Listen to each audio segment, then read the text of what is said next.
La novedad política del día tiene que ver con lo que anticipó Guillermo Francos en este programa, que es que hoy finalmente jura Federico Sturzenegger como ministro de Desregulación y Transformación del Estado. La gran pregunta es, el presidente anunció la fase 2 del plan económico. ¿Arranca una fase 2 de la política? Andrés Malamud es politólogo, investigador de la Universidad de Lisboa. ¿Qué tal, Andrés? Jessica Bossi y el equipo de La Nata te saludan.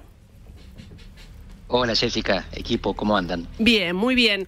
En principio te quería preguntar ¿cómo ves el escenario político? Porque esta semana tuvo muchas novedades.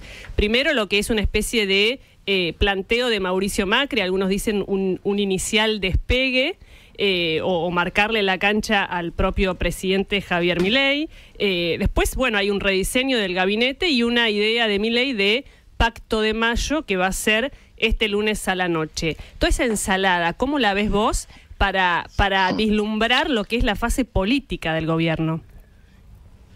Bueno, hay elementos de cambio, que es lo que caracteriza a Milei, y elementos de continuidad, que están escondidos por detrás de la hojarasca, pero son muy importantes, porque muestra que en Argentina hay cosas que no cambian. Lo primero es observar que a Macri le están haciendo lo mismo que él hizo antes. Le están dando un trago de su propia medicina. ¿Y a qué me refiero? Macri gobernó en un régimen presidencialista diciendo que no había coalición, que lo eligieron a él presidente y él elegía a sus ministros. Y al radicalismo, él le seleccionaba sus amigos o la gente de su confianza para nombrar los ministros, no consultaba partido a partido. Y ahora Milei hace lo mismo con el PRO.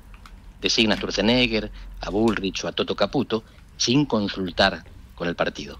Así que lo que Macri está viendo es la dificultad de conformar coaliciones en el sistema presidencialista argentino. Y recalco argentino porque el resto de los presidencialismos de América Latina se gobiernan en coalición. 2, 3, 4 partidos como Uruguay, 10 partidos como en Brasil. Acá no. Acá Macri decidió que las coaliciones no funcionaban, que el presidente mandaba, y ahora que no es presidente, quizás lo lamente. Claro. Escribiste un tuit que lo quiero leer al aire, que es el siguiente. Un presidente se elige cada 4 años. Un partido nacional se funda una vez por siglo. Hace bien Macri en defender su legado, aunque sea tarde. Para mí, la principal contribución de Macri a la política argentina fue el PRO. Hay 3 partidos nacionales en Argentina. Un partido nacional es aquel que coloca presidente. El radicalismo surgió en el siglo XIX, el peronismo en el siglo XX y el PRO en el siglo XXI. Vamos a ver qué pasa con Milei. Como vemos, un partido por siglo. Presidentes, sí, en cambio, elegimos cada 4 años. Es mucho más fácil llegar a la presidencia de Argentina que fundar un partido que perdure. Un partido nacional. Provinciales tenemos unos cuantos. Y los partidos cumplen una función, que es la representación en el espacio y en el tiempo. Por lo tanto, si Macri hace bien las cosas, el PRO lo va a sobrevivir. Mientras que su gobierno puede haber fallado económicamente, puede haber perdido la reelección, pero va a ser mucho menos importante que lo que hicieron Leandro Alem y Hipólito Yrigoyen en el siglo XIX o Juan Perón en el siglo XX. Claro. Formar un partido que va mucho más allá de tu vida y queda para tus hijos y nietos. ¿Y cómo ves la libertad avanza? Porque el caso de Milei es, él llega a la presidencia sin partido. Y ahora está, sobre todo está Karina Milei al frente de armar la estructura del partido en todas las provincias y con esta mirada de, bueno, renegaron mucho de la casta de la política, pero quieren crear un partido con una identidad, etcétera. ¿Cómo ves la conformación de ese partido desde el Estado? Milei logró la proeza de ganar una elección sin un partido político. Tuvo un rejunte de partiditos provinciales, los Menem eran parte de algo que se estaba formando, y ahora se da cuenta de que necesita un partido para gobernar. Vos podés ganar una elección sin un partido, pero para gobernar tenés que coordinar a múltiples actores que están en diferentes escenarios. Algunos provinciales, otros municipales, otros nacionales, y se encargan de diferentes funciones. Un partido te economiza el trabajo que vos necesitas para disciplinar a tu tropa. Es como un ejército. Un ejército no son 10.000 soldados sueltos. Son soldados organizados en una estructura que tiene autoridades piramidales. Eso es un partido político. Necesitas que tu tropa esté organizada. Y se lo encomendó a su hermana, porque a él no le gusta eso. Él es un economista, le gustan las ecuaciones y ganar el premio Nobel. Así que su hermana está con 2 Menem, que son una de las familias más avesadas de la política argentina, encargada de esa tarea. Y para eso lo que necesitan es organización y votantes. La organización la están creando, los votantes se los robaron a un montón de otros partidos. y por eso no quieren hacer un pacto con el PRO. Ya tienen los votos del PRO, no precisan a los dirigentes. Milei está haciendo en este aspecto lo mismo que en la campaña. Se está llevando a la gente por debajo, mientras, por ejemplo, Larreta se llevaba a los dirigentes por arriba. Los dirigentes no te suman en la política de hoy, la gente está cansada. Pero vos me preguntabas, ¿fundar un partido del Estado? Es lo que hizo Perón. El radicalismo es un partido fundado de la sociedad, el peronismo es un partido fundado del Estado. Milei se refleja en Carlos Menem, pero mucho de lo que está haciendo, formar su tropa del Estado, recuerda a Juan Perón, y lo digo sin juicio de valor, es una descripción de lo que están haciendo desde el poder. Andrés, ¿cómo estás? Cecilia Bufflet te saluda. Jessica te preguntaba cuando te saludaba por la fase 2 de política del gobierno y también mencionaba la fase 2 de la economía. Y yo te quería preguntar, con esa distancia que podés tomar, ¿cuál crees que le resulta más fácil de implementar finalmente? ¿Las reformas económicas o las reformas políticas? Las reformas políticas se frenaron, y lo sabemos porque en el Pacto de Mayo, que se firmaría en julio, eliminaron el artículo que encuadraba lo que serían los distritos uninominales. Sacaron la parte de la reforma política y metieron un articulito sobre la educación. En esto lo que hicieron fue responder en parte a reclamos de partidos que los están apoyando en el Congreso. Pero mi impresión es que lo hacen respondiendo también a aquella manifestación en todas las plazas del país en defensa de la universidad pública, de la educación. El gobierno escuchó algo, y tanto escuchó que Milei se permitió llamar causa noble a la defensa de la educación pública. En principio uno esperaría que él no valore lo público, porque el Estado, dice él, es una organización criminal. Y sin embargo, escuchó y entendió y cambió el pacto.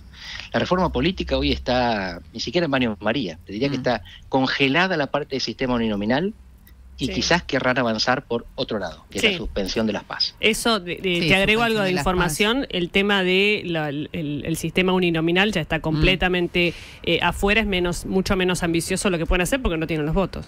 Sí, igual lo pensaba en términos de cambiar, de modo de administrar la política más allá de las regulaciones específicas, ¿no? Bueno, hay dos maneras. Una es el financiamiento y otra es el método de votación. De financiamiento no tengo conocimiento de que estén avanzando con ninguna política específica. Y por lo tanto seguirá siendo parte público, parte privado, y parte de ese financiamiento privado en negro. Porque la justicia se está encargando de decir, no es grave. Si pagaron financiamiento en negro, entonces no es soborno. Tremendo. Así que vean cómo hay protección institucional de la casta que financia la política. ¿Y cómo ves la evolución de de las reformas económicas?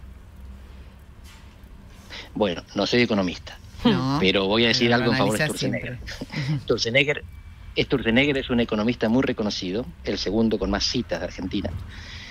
Y si vos hablas con historiadores, abogados o politólogos, todos te van a decir lo mismo. Sturzenegger es un gran economista. Cuando habla de cualquier otro tema, patina sobre la banana. Pero ahora lo ponen para que se encargue de la economía, de la microeconomía, de la desregulación, de la desburocratización. Lo cual debe ser bueno para Toto Caputo porque no le toca lo suyo, que es lo macro, empleo, crecimiento e inflación. Después vamos a ver cómo le va. Hasta ahora las experiencias de Sturzenegger en el gobierno no fueron satisfactorias. Fueron malísimas. Toda la experiencia como presidente del Banco Central. Bueno, mucha conflictividad. Prefiero mantenerme analítico, pero en general salió antes de tiempo por no conseguir los objetivos que él mismo se había fijado. Y el diseño de este gabinete, que ahora se suma a un ministerio, él había eliminado el Ministerio del Interior, en cantidad es lo mismo, pero para esta etapa en la gestión, ha tenido muchos problemas de gestión el gobierno, faltaron nombramientos, ha tenido traspiés, ni hablar del tema de capital humano y demás, pero pareciera ser que no quiere hacer ningún otro cambio más allá del ingreso de Federico Sturzenegger, que va a ser hoy a las 6 de la tarde la jura.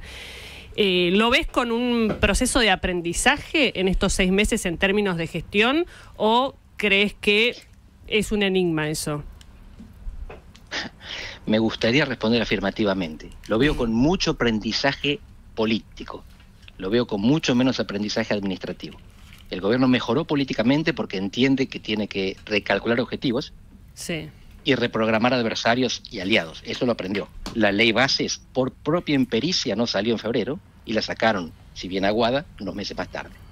Pero la implementación no parece mejorada. Al contrario, lo que vemos es rotación permanente a nivel de subministros, secretarios de Estado, directores, subsecretarios, e incluso ministerios que aparecen y desaparecen, el de infraestructura, por ejemplo, ahora este de burocratización.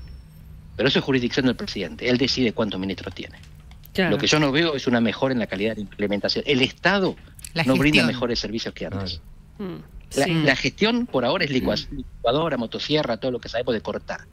No es de mejorar, no hay un aumento en la eficiencia, pero de nuevo, de la administración del Estado. En política lo veo mucho más hábiles. Malamud, Gonzalo Sánchez lo saluda.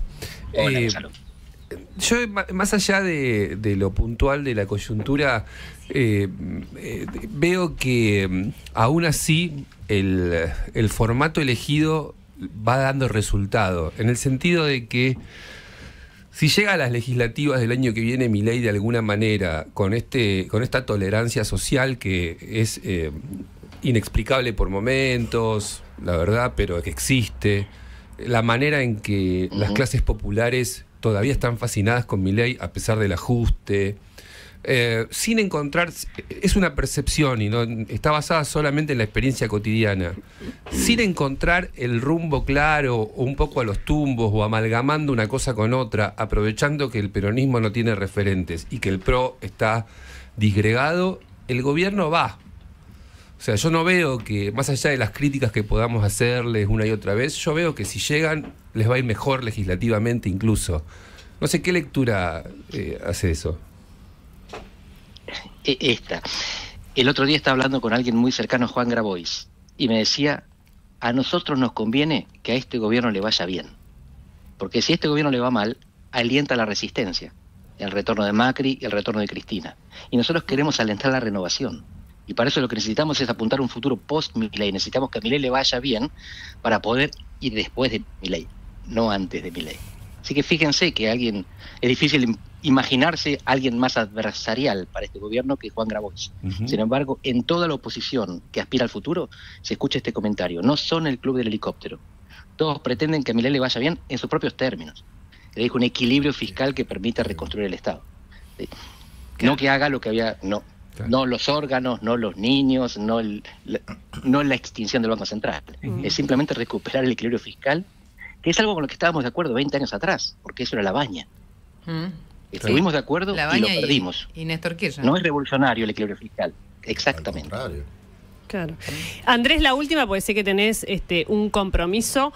Hoy, ¿cómo dirías que está dividida la sociedad? Está porque durante 15, 20 años es kirchnerismo, antikirchnerismo, había como una grieta muy clara. Hoy, ¿qué es el divisor de aguas? ¿O está muy fragmentado? ¿Es Milei, anti-Milei? ¿Cómo ves que está, en términos sociales, la grieta, si es que hay una grieta? Sí, no es tan grieta como era kirchnerismo, antikirchnerismo, porque no está tan enfocada en el odio, en una emoción a favor o en contra. Es a favor de la reforma o a favor del statu quo. Dentro del campo de la reforma hay diferentes posiciones. Milei, Macri y los radicales no piensan lo mismo, pero casi ninguno está a favor del statu quo. Dentro del peronismo también hay diferentes posiciones, incluso algunas que se dieron vuelta. Los gobernadores de Tucumán, de Catamarca, de Salta vieron la posibilidad de que haya inversiones mineras, le vieron las perspectivas al RIGI y están votando con el gobierno. Pero en principio la división va entre aquellos que buscan un futuro y por lo tanto no quieren que Milei se vaya, quieren que termine su trabajo, y aquellos que estaban cómodos con la Argentina anterior, le extrañan. Gracias, Andrés, por la comunicación.